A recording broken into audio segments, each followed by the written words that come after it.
Okay, I think we'll get started, and therefore not rush, hopefully. Okay, so I wanna start off. Hey, Bob, I'm gonna start.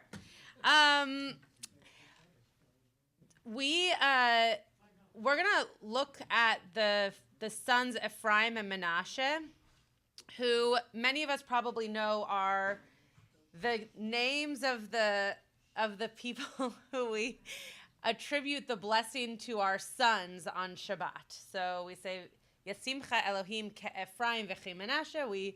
We hope that you are like the sons Ephraim and Menashe. And there's lots of reasons for why we believe we do that. One of them is that these brothers seem to get along, which is lovely. They also seem to be pretty good people, which is great. We're not going to talk about that right now, but I want to start off the class by saying I don't think we should change that. Based off of what we're going to learn today, I think that it is important that they are the people who we attribute this blessing and really this legacy to our sons every Shabbat. I think that no matter what we learn today and no matter what conclusions you come to, I think it's extremely important that these two people are the ones for whom our sons are blessed every Shabbat. So what we're going to talk about today is something that I had never really focused on so much, and in the story of Joseph. The story of Joseph is probably one of my top, if not my favorite stories in the Torah, not just because it's a really great musical. And if you ever want, Rabbi Klickfeld and I can sing every single word from start to finish of this musical for you. Well, that's what we should have done today. We should have just stood here and done. I should just throw away the papers. Just do it right now. So this is not a part of this parsha nor any of the Joseph story that I'd really focused on before. But what we're going to see in a moment is that Joseph marries someone who is an Egyptian. Now we know that there are other members of our history and of our Torah who have also married women who were not Jewish. So this isn't such an anomaly, but I think the anomaly or the thing that caught my eye was the fact that then their children are the ones who we use for this blessing. And so what does that say about who these children are, about how we feel about who we're blessing our children after, and also the fact that Jacob goes on to say that these are children of Israel, right? That these are grandchildren who should be seen as children of Israel and should be given the same kind of attributes and wealth that those children are going to get. So that was a very long introduction, which I don't usually give to you, but I wanted to set our scene here a little bit. I'm sorry that these copies are a little dark. I don't exactly know what happened, but hopefully you'll be able to read through them. Yeah, sure. Okay. So first we're just going to read through the verses of Torah here, okay? And we'll have about 25-ish minutes to do this, so we'll take some time. Okay. So Genesis 41:45. Vayikra Pharaoh Shem Yosef Tzafnat Paneach. Well, what do you first recognize in that line? It's not even the end of the sentence yet. What do you first notice? You can look in the English if you want. It's not a trick question. Pharaoh changed Joseph's name? Yeah. And what does he change his name to? Tzafnat Paneach. Right. And what does that name sound like Hebrew to us? Right. It's probably Egyptian. I mean, I don't know Egyptian as well as I know Hebrew, but it definitely doesn't sound like a typical Hebrew name, right? Yeah, Rebecca. So, it doesn't sound like Hebrew, but I think it is because Safnat is from the word Sofet. Yeah. Which is, so am I? No, it's okay. Keep going. And Paneach is to decipher. Yeah. So we're going to see in just a moment, Rashi actually says exactly what Rebecca just said, that even though it doesn't sound like Hebrew, the roots of the words seem to be coming from at least Hebrew language that we do understand and that we do know. So we'll look at that in a second. But at first glance, it's not like he says, okay, your name is now going to be Adam, right? It's not like we're choosing a name that we know to be a very Jewishly related, let's say, or Hebraicized name. Vayiten lo et Osnat. So, and Pharaoh then gives Joseph Osnat, but Potiphera, who does that sound like? Kohen on leisha. So he gives this woman Osnat, who is the daughter of Potiphera. The rabbis have a lot to say on who this is, but we're not going to go down that rabbit hole. If you're interested in that, the Talmud and Midrash have a lot to say of who that might be. This Kohen of On, and he gives her to him to be his wife. So what do we know about Joseph's wife so far? She's the daughter of a priest. Okay, she's the daughter of a priest. Great. And she was given by Pharaoh to Joseph as a wife. Great. And she's given to Joseph to Pharaoh as a wife. And her name is Osnat. Very good, Rabbi Dr. Michael Berenbaum. Very good. Yes, exactly. What can we assume, even though we don't yet necessarily know, what can we assume about this person? She's Egyptian. Okay? Now, I kind of gave that away to you when I introed this whole class, but it seems to be that Joseph is being named something to potentially hide his Jewish identity, and he's also being given a wife who is not Jewish, right? Or is not a Hebrew, or is not a person of his tribe, okay? Because I recognize, by the way, when I say not Jewish, like that means something completely different now than it meant back in the day. So definitely is not a Hebrew, right? Is not someone who is of his same lineage, which is abnormal for how people have been married off thus far. Yeah. Where would he find Who? Joseph?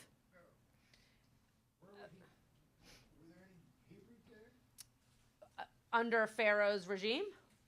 I mean, there were tons, right? The Hebrews were the people he was enslaving. Not yet, right. But in general, there were Hebrews around, right? The fact that Joseph was around, Joseph was brought into Pharaoh's, what's it called? No, not orbit. Kingdom, thank you. And so then we're going to be introduced to Hebrews in just a little while. So, right, in this particular moment, were there actual Hebrews, around? I don't know, I wasn't there.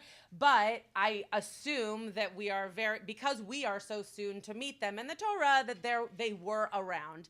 But also, Pharaoh doesn't have to give Joseph a wife, right? It's not really his job necessarily. He is taking Joseph under his wing, so if he thought that would be a way for him to provide Joseph with some stability, then sure. It seems to me that the reason that he was probably giving him a wife, as we'll see in just a few minutes, is more likely because he wants him to be seeing himself as in charge of Egypt. And so he's putting him in these roles, giving him a new name, putting him in a family where he's going to be able to take that lead. Yeah. You live in Washington. If you want in the old days, if Yeah. you wanted a political career, Yeah. you needed a wife and child. Right. And consequently, Right. being single is not a virtue. If Right. you wanted to be a powerful person, you had to have the quotation mark stability Correct. of wife and child. And I think that's exactly what's happening here. What Rabbi Berenbaum said is that Joseph, in order to be in some amount of power, needs to have a family, right? That's something that's going to also show power. And I think that's exactly what's happening, is that Pharaoh's setting him up. But interestingly, right, with an Egyptian family, not with, as Bob just pointed out, not with a family made up of Hebrews, which is where Joseph comes from. Okay. Vayetze Yosef al Eretz Mitzrayim. So, and then Joseph comes out. It says here in the English, in charge of the land of Egypt. It really just says in the Hebrew that Joseph goes out to Eretz Mitzrayim. The way that I picture this is kind of like, in Evita, where she comes out with her hands out, like she's ready to take over this kingdom and these people. But to Rabbi Berenbaum's point, and to the point that I was making a few moments ago, it seems these other things need to be set in place before he can do that, before Joseph can have that kind of power. Anybody have any questions about what we've talked about thus far? Okay. The next few verses we won't spend as much time on. It's just going to give you context for where we are. Uli Yosef yulad shnei vanim beterem tavo shnat hara'av. So in the before the years of famine, Joseph had 2 sons. Asher yalda lo Osnat. Osnat is the mother of those 2 sons.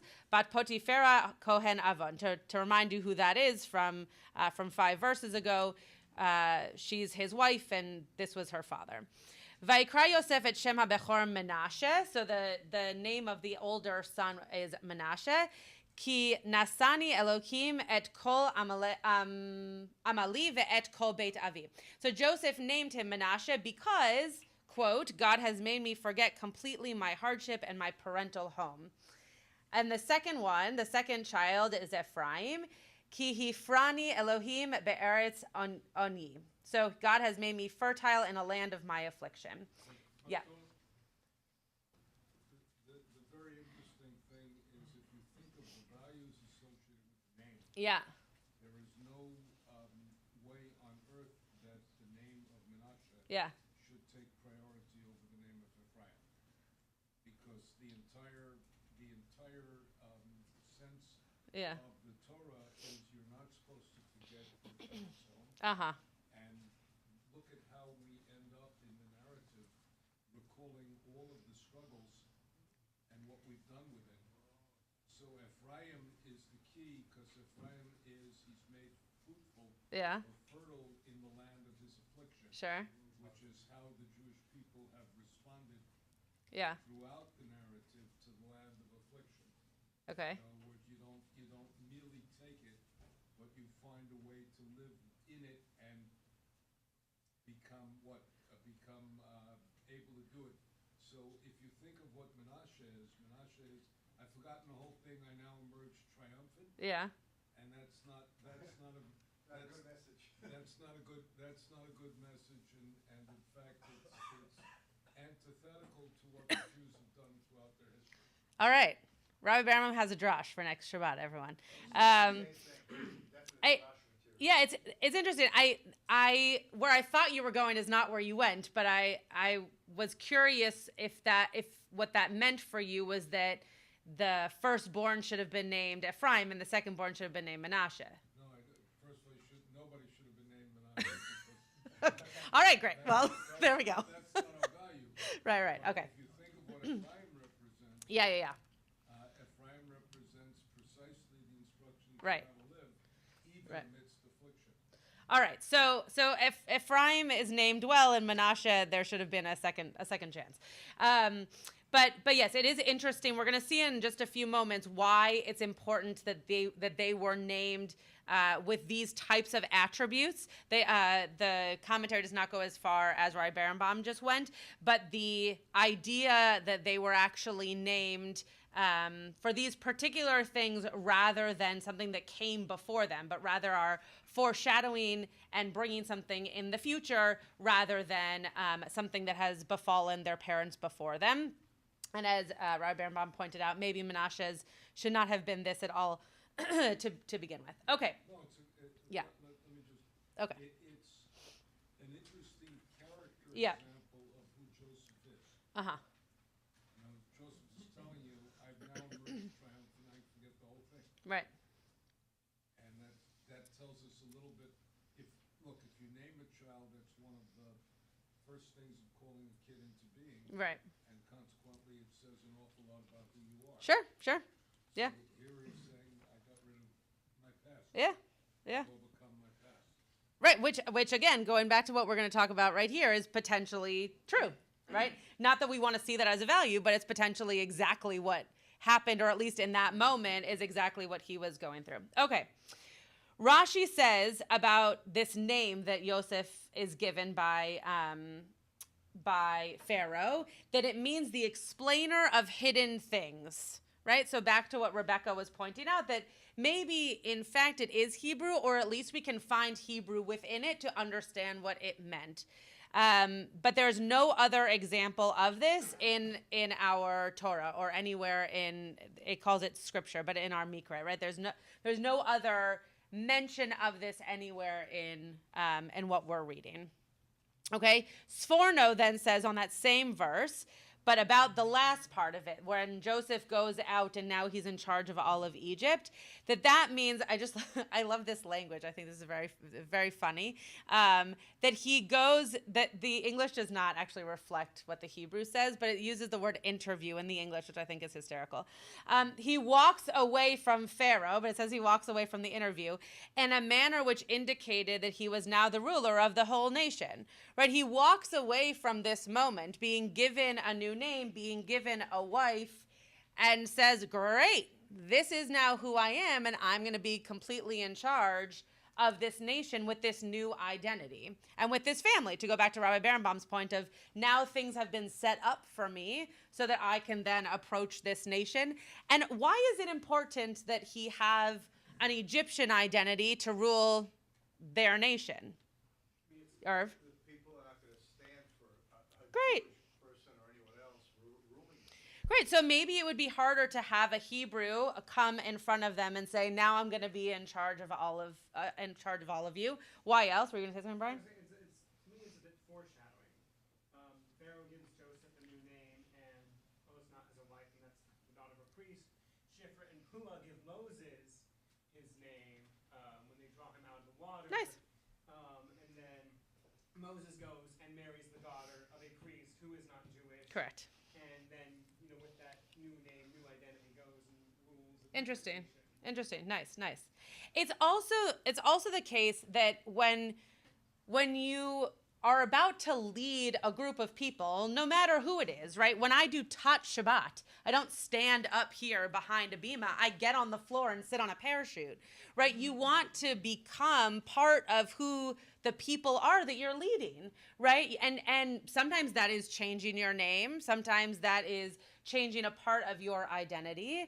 But sometimes that's just recognizing the things that are going to make you seen as comparable and also like figures to that who you are leading, right? So that's what's happening here to Joseph, is that he's being made into a character who they will be able to see themselves also reflected in. Okay? Anybody else want to say something? Did I see a hand before? Okay. Rabbeinu Bachya has one more thing to say on this name, and then we're gonna turn the page. So, he uses the same sort of definition that Rashi gives, but says it differently. The one who reveals secrets. So, we do encounter this word in nishmat, which I think is really interesting. And the prayer that we say on Shabbat mornings, nishmat kol chai, this actually is the second word here. Paneach is found in a different conjugation in the word nishmat kol chai, which does show us that in some way, even if it was made to sound like Egyptian, that there was reason to believe that its essence also comes from Hebrew, so much so that it's also found in our own liturgy. So that's the only reason I wanted to bring that. Sorry? That's a reach. Yeah, it's definitely a reach, but it's nice, which is why I brought it. Okay, Radak. Let's go to sorry, not Radak. Let's go to the Kedushat Levi. I don't wanna continue talking about his name right now. Okay.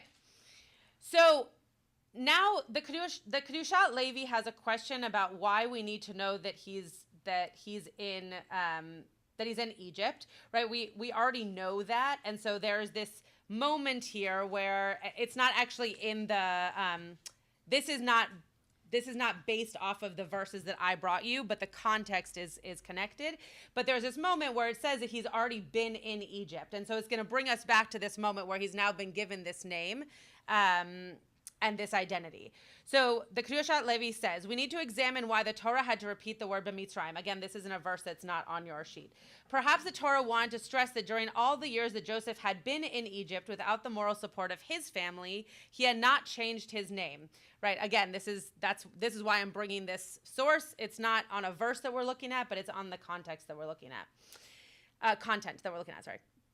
He himself, Joseph, used to refer to himself by his Jewish name. So even though he was given this name that is being referred to by our commentators as Egyptian, even though there is Hebrew within its within its essence, he himself, Joseph, used to still refer to himself as Joseph, right? He wasn't using his Egyptian name. That was the name that was being used out in front of the people he was leading and the way in which he was being referred to, but it wasn't the way that he was referring to himself.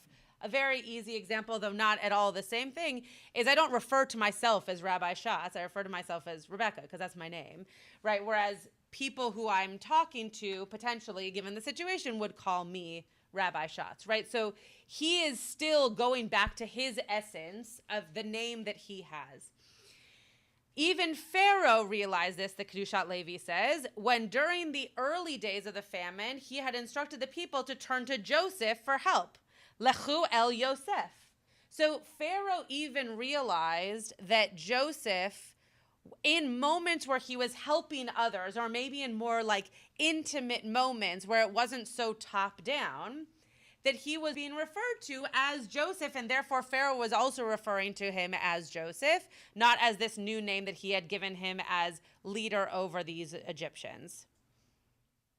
Thoughts, comments, criticisms on this? Yeah. Yeah, when you're in a crisis, you can't be worried about this name or that name. You just, Okay. I think the crisis is what caused Pharaoh not to use the title name. Interesting. Just in case he screwed up. It's Joseph who did it, not this guy. Yeah, it doesn't seem to say that Pharaoh chose to use that name. It seems to say that what was happening was that Pharaoh recognized that Joseph was using his name in those kinds of moments, and so Pharaoh then used that name as well. But I think you're right that in a moment where you're not thinking straight, people just call people whatever they want to call them. Yeah. Yeah.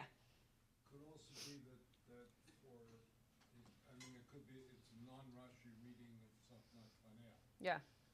Which is, Safnat Panea may have been the formal title that Pharaoh gave. Right. him, Right. And therefore he said, go to Joe, who may be minister of so-and-so. Yeah. But it could be that for Pharaoh Safnat Panea, this is an anointment to, an appointment to an Egyptian physician. Great. And Great. Okay. therefore, when he says go to Joe, Yeah. To Joseph, that means a different thing. Great. Great. But it's not reading it like Rashi. No. But again, that shows that there is some kind of change of identity or even change of role, right? When being called one name versus the other, and that. If you're coming out of prison, Yeah. and you've been, in prison for slavery, and you're coming out, you're standing with Pharaoh, and now you come out a minister, there surely is a minor change of identity. Sure, though he doesn't get to choose that identity. Yeah. Right. So there is this moment of, yes, of course, our identities are changing constantly, and yet what it seems to be showing us in the Torah is that he comes out one way and does get lifted up by Pharaoh in this really powerful manner, and then is given this name to be able to infuse that power. Brian, was that your hand? No. Okay. Was there another hand? Any other thoughts on this? We're going to now move to the Ephraim and Menashe piece. So are there any thoughts on this particular lead-in here?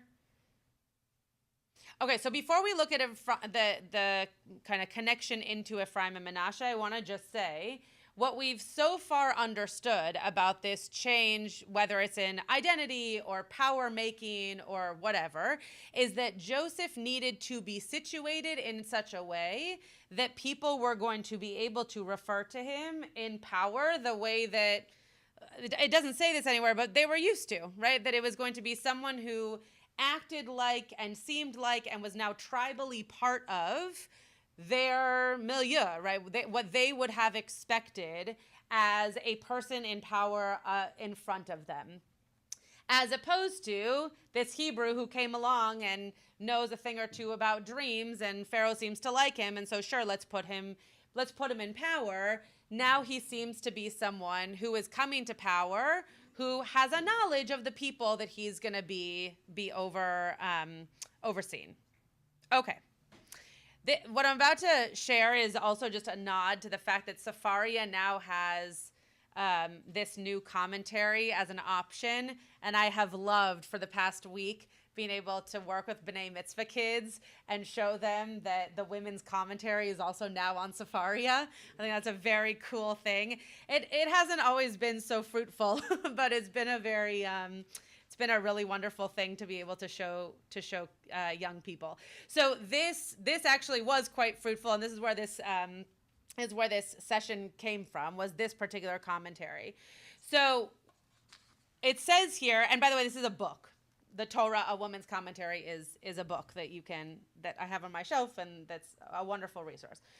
Osnat bears Menashe and Ephraim to Joseph. So Osnat has Ephraim and Menashe, not in that order, and she has them with Joseph. Okay, I'm just going to make that very, very, very clear. The names of Joseph's sons reflect their father's circumstances and embody his longing to forget his past. There you go, Rabbi Berenbaum. And his hope to success through Ephraim. So what this commentary is telling us, yeah. Let's not let the women get away too easily. Well, we're not done yet. Yeah, I'm one sentence in.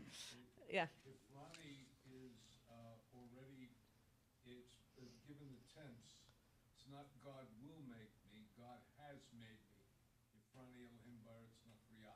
Yeah, okay. God has made me fruitful. It's already his Yeah. accomplishment. Okay. So it's not quite a pet. It's not quite a hope for the future. It's Okay. already A thing that's achievement. happening. It's Right. not aspirational, it's achievement. Okay, great.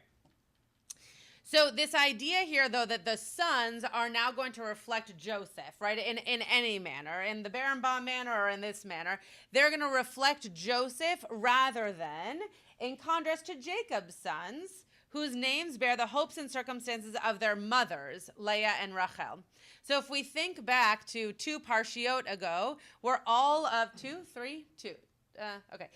where all of the children are being listed, right? We are told as each one is born why they are named that, and it is often because of what the mothers are then attributing to that child's name.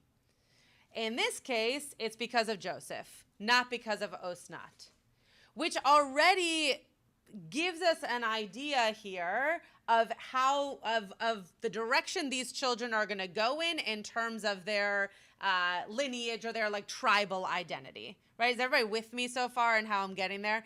So Rachel and Leah, right, were able to name their children and have them named things that that made sense for the way in which they hoped for them to be. Well, not necessarily hoped, but the way in which they were brought into the world and potentially what was going to happen to them in the future. This here is because of Joseph's, potentially the things that have already happened or the hopes and dreams for what was going to come for them. So father versus mother. These sons' names say nothing about Osnat's aspirations. Her sons, progenitors of the tribes of Menashe and Ephraim, are not only linked to the family of Israel, but also are descendants of an Egyptian priestly heritage. Right? We remember every time we hear her name, we also are reminded that she is the daughter of a priest. Jacob later recognizes both of these sons as full heirs to the Israelite lineage.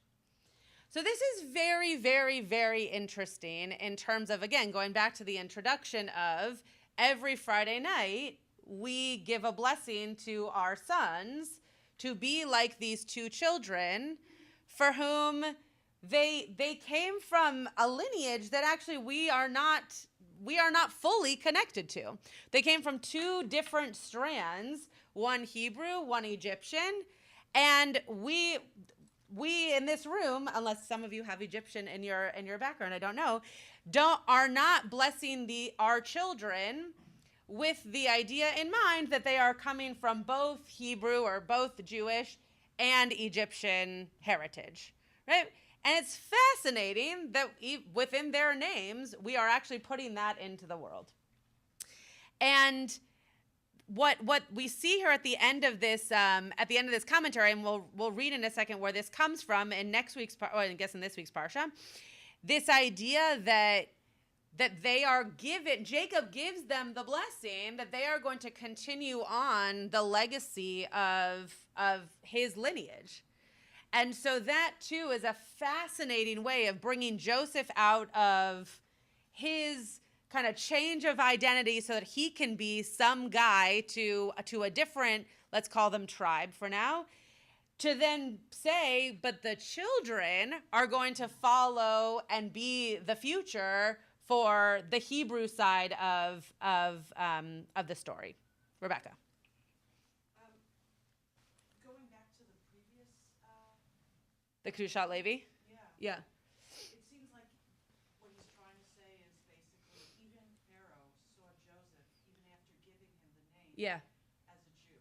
Yeah. Yeah. So not only did he stay Jewish, but his family was seen as Jewish. Sure. In Sure. that respect, it kind of feeds into. Yeah, beautiful. Right. I think that is what the Kedushat Levi is getting at, is that there was like an inner and an outer, right? That the outer was this Egyptian, I don't want to say facade, this Egyptian identity that was being worn as a way of being a leader to the Egyptians. And even Pharaoh could identify that there was that Hebrew identity on the inside of Joseph that was very much still there and then was passed along to his children. Yeah, Bob.